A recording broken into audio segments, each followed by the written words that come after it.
All right, let's dive in. Today we're taking a look at this blog post about lipid profiles and, well, AI chatbots. Oh, lipid profiles and AI. That's an interesting combo. It is, right. So this blogger was reading about how different countries have different ideal levels for things like cholesterol. Yeah, that makes sense. Healthcare recommendations aren't exactly one size fits all. Exactly.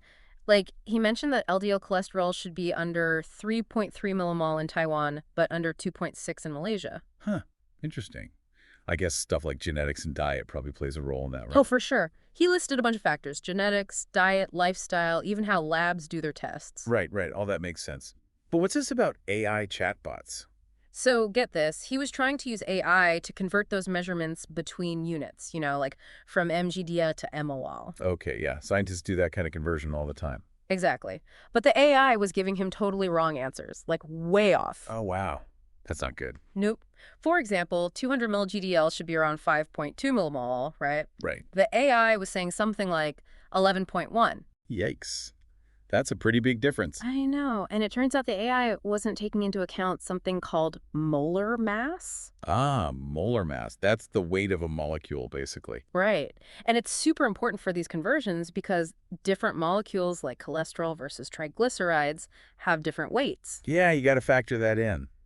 Sounds like the AI, even though it's good with words, doesn't really get that basic science part. Right. Like it's just mimicking language without understanding the science behind it. Interesting. The blogger even gave specific examples of how to do the conversions correctly, showing the different molar masses and everything. Makes you wonder what other scientific concepts AI might be missing, huh? It does. Makes you think. The blogger really emphasized the importance of critical thinking and double checking, especially when using AI for this kind of stuff. For sure. We can't just blindly trust what these chatbots tell us, even if it sounds convincing. Exactly. It's a good reminder.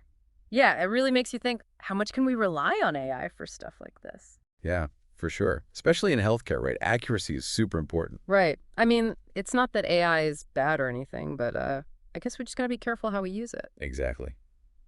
Got to understand its limits. And speaking of limits, what are some other things to watch out for when using AI in healthcare? Oh, good question. I'm curious about that too. What are some other potential pitfalls, you think? Well, one big thing is the data, right? The Yeah. data used to train these AI algorithms has got to be really good. Comprehensive, unbiased, all that. Right, makes sense. Garbage in, garbage out, as they say. Exactly. If the data's messed up, the AI is going to be messed up too. So, how do we make sure the data's good? Well, it's a whole process. You need lots of data from different kinds of people, different ages, genders, ethnicities, lifestyles, you name it. So it's not just about how much data, but also like how diverse it is. Exactly. Got to represent the whole population. Uh-huh. And you have ways to check the AI's work, make sure its recommendations actually match up with what doctors see in real life. So basically, testing it against real world outcomes. Yep. Got to compare it to the established medical guidelines and all that. Sounds like we need a lot of checks and balances to make sure AI is being used safely. Oh, yeah, definitely. And transparency is huge, too. We got to be able to see how these AI systems are making decisions, what data they're using, how the results are being validated. So we can double check, basically. Exactly. Makes it easier to spot any problems or biases. Makes sense. But all this sounds pretty technical. What about the average person? How do patients navigate all this AI stuff in healthcare? That's a great point. Patients need to feel empowered to ask questions, understand how AI is being used in their care. So it's all about communication, right? Exactly. Don't be afraid to talk to your doctor.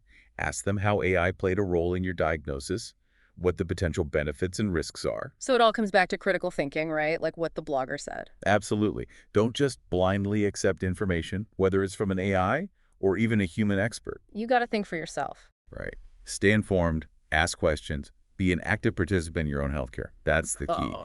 And this whole lipid profile thing, even though it's kind of scary, it's also a good learning moment. It shows us we got to be careful. It's like a wake-up call almost. Like, hey, AI is powerful, but it's not perfect. Exactly. We got to be aware of that.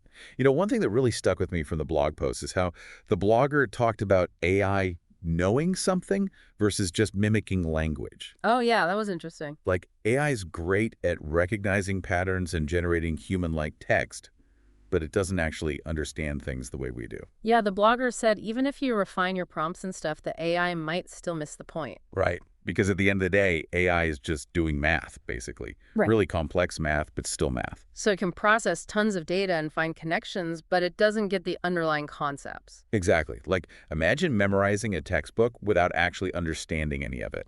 That's kind of what AI is doing. Which is why we still need experts, right? People who can make sense of the AI's output and spot the errors. Totally.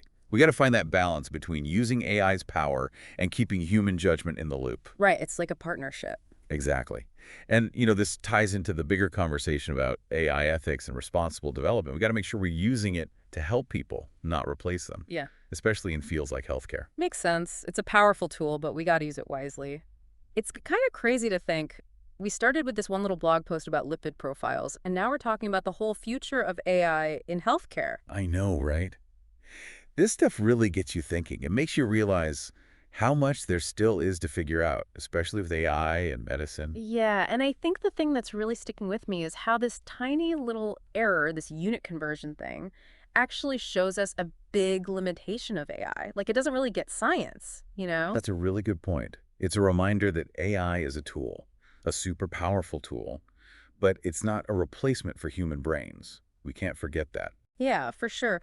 At the end of his post, the blogger talked about how important it is to really pay attention, to make those unexpected discoveries. Yeah. It's kind of ironic, right? In this world of super advanced tech, it was a human who caught the AI's mistake just by carefully reading and thinking about it. Absolutely. That's the power of human curiosity, Right. right? Even with all this technology, we still need to be skeptical, to question things. It's a good lesson for everyone, not just with AI, but with everything. Stay curious, keep learning, and never stop questioning the world around you. That's so true. And you never know where you'll find the most interesting things. Like, who would have thought a tech blog about lipid profiles would lead us to this whole conversation? It's all about connecting the dots, I guess. Exactly.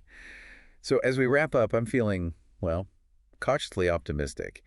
AI has so much potential to change healthcare for the better, but we got to make sure we're guiding it the right way. And we got to make sure we're always thinking critically. Couldn't agree more.